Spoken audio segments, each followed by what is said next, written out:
Waktu itu beras sulit, Mas. Orang tua saya menyuruh saya duduk di bawah pohon beringin itu yang samping kolam itu. Nanti kalau teman-teman yang ngasih konsumsi hewan yang namanya monyet itu kan makanannya ada pisang, ada timun, gitu, ada ubi. Nanti saya disuruh milih. Nanti temennya diteplokin ini datang.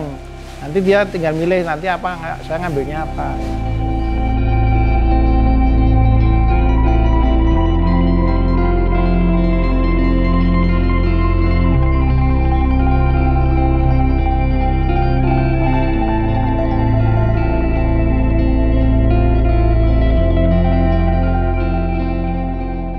Iya, perkenalkan nama saya Franciscus Saverius Subino Prayogo Kastu.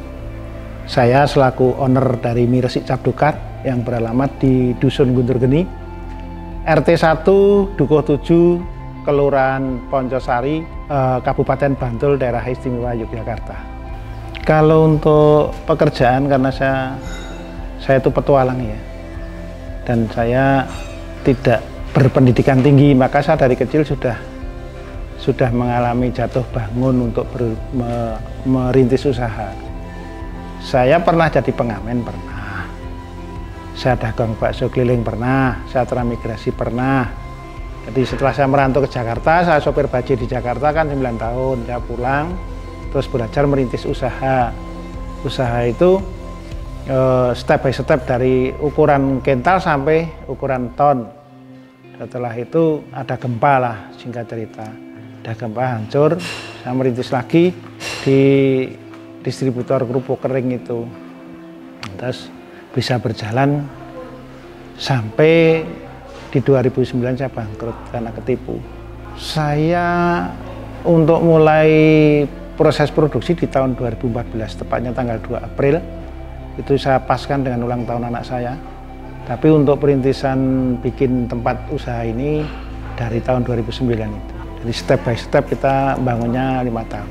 Sebenarnya kalau untuk ide itu karena saya senang inovasi ya. Jadi saya kepengennya itu kan selalu mencari pengalaman baru. Jadi saya pernah merenung dan berpikir karena di kota Bantul itu ikon makanannya yang terkenal khasnya kan mie letek.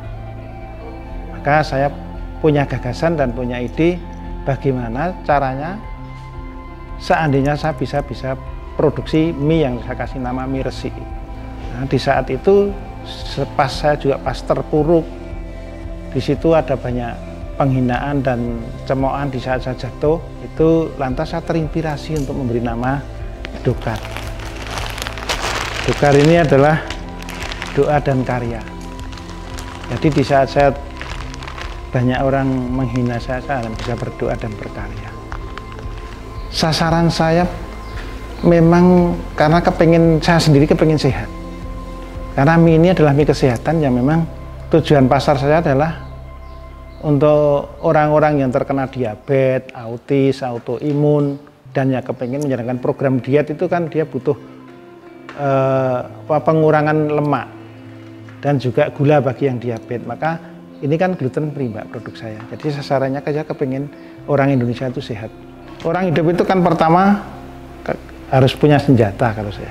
Bagi siapapun pengusaha harus percaya pada Tuhannya dulu pertama.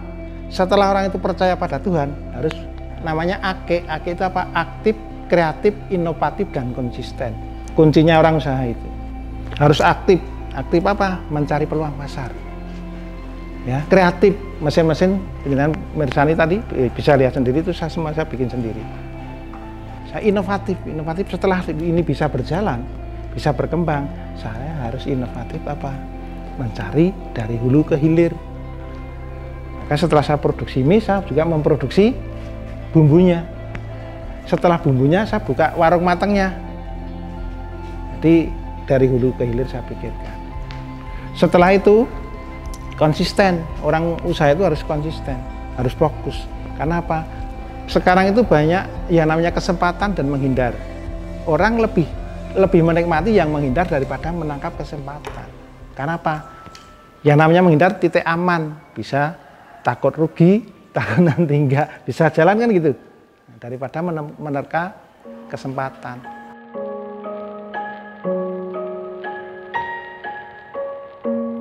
semua pengalaman hidup saya berkesan semua. Karena saya muncul dari orang yang nggak punya. Mungkin kalau orang kaya ya berkesan semua juga. Cuman berkesannya kan enak-enak. Kalau saya kan bekerjanya pahit-pahit semua. Kenapa? Saya 5 bersaudara. Pendidikan saya paling bontot, pendidikan saya SMP sudah paling tinggi di antara keluarga saya. Itu kan pengalaman yang mengesankan super pahit. Itu loh. Di saat saya harus bahagia, disitulah saya berjuang menjalani kehidupan yang keras. Maka saya jadi pengamen, jadi pembantu, saya alami semua. Dan saya tidak malu-malu untuk mengakui. Cara menerima ya ikhlas. Kunci satu-satunya menerima apa adanya itu kan ikhlas. Kenapa? Di saat itu saya itu banyak orang menghina, mencibir itu kan, uang urip, ini Jawa ya, uang urip itu kudu gelem disio-sio, diwowodo, diasorake lan diino. Mergane mau diberi bejo atau kebahagiaan. Itulah. Jadi dihina, dilecehkan itu harus kita terima dengan sabar. Kenapa? Endingnya kan bahagia. Ini cerita ini hanya sepenggal-sepenggal Mas. Kalau diambil dari pahitnya, ceritanya mungkin nggak cukup sehari Mas yang saya ceritakan. Karena saya penuh pengalaman itu. Ya namanya orang nggak sekolah dari kecil sampai usia segini kan otomatis pengalamannya udah benar-benar Mas. Saya tuh dulu nggak sekolah SMP itu kan saya jadi pembantu. Disekolahin orang. Sampai lulus orang tua nggak mampu menyekolahkan anak. Orang tua saya bekerja di kebun binatang Gembiroloko. Saya ditarik bekerja di sana. Ya, terus di situ waktu itu beras sulit Mas. Orang tua saya menyuruh saya duduk di bawah pohon beringin itu yang samping kolam itu.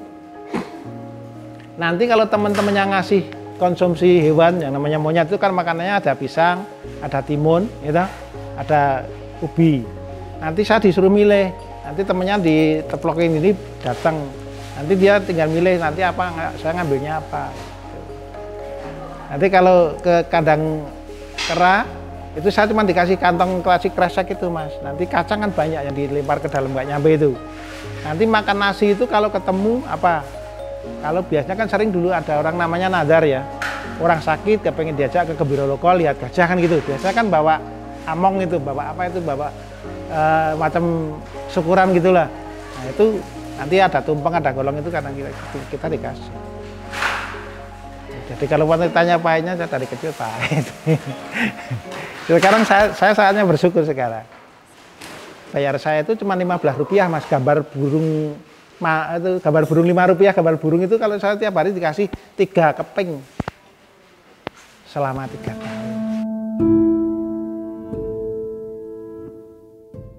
Hidup ini dari Tuhan, sekarang kita hidup harus menjadi berkat bagi orang lain.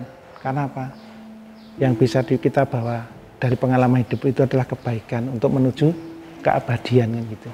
Sekarang saya menikmati kehidupan saya yang sudah lansia, sudah di atas 58 tahun.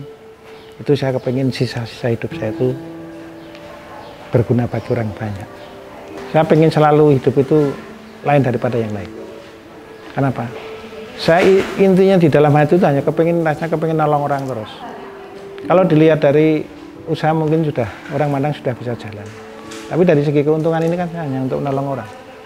Saya karena di dalam keluarga itu selalu terbuka ya. Jadi semua keinginan saya itu saya sampaikan kepada anak saya. Saya punya anak 2 Mbak.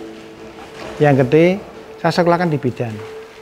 Udah bekerja di rumah sakit saya suruh keluar. Yang kecil itu GM. Udah kerja di BCA Pusat Jakarta, saya suruh keluar, saya kasih untuk generasi ini. Karena saya berpikir kalau diikut orang lain kan akan menjadi buntut hiu.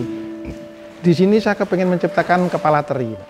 Dia bisa menjadi berkat orang banyak. Saya senangnya orang itu bisa menjadi berguna bagi orang banyak. Itu cita-cita saya begitu. Dan saya kepengen sukses di hari senja. Jadi bisa dibayangkan Mbak.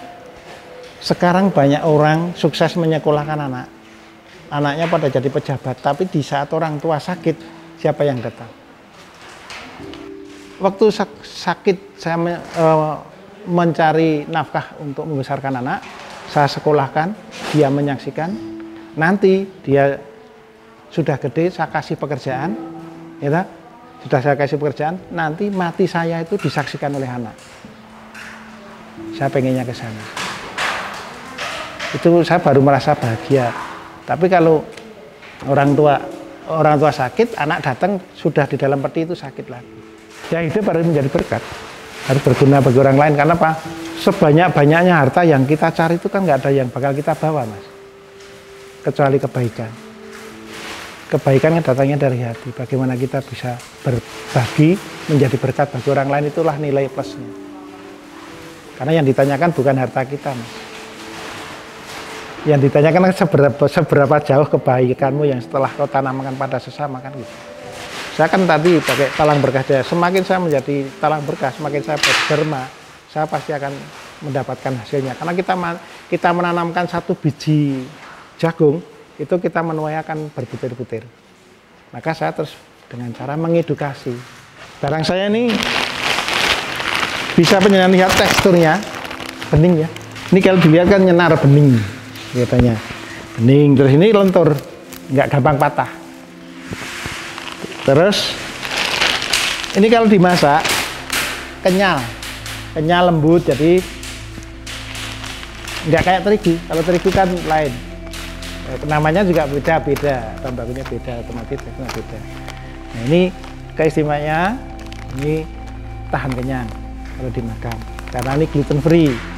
Jadi tanpa pengawet, tanpa pewarna, ini sudah punya logo halal, jadi aman untuk dimakan siapapun. Ya, sudah hak paten, jadi kita sudah kuat dari ikatan hukum. Ya, untuk generasi muda bagi yang kepingin berusaha, ya seperti tadi, seperti pegangan saya tadi, Akik tadi harus aktif, kreatif, inovatif, dan konsisten. Ya. Apapun yang dijalanin, kalau itu ditekunin pasti berhasil.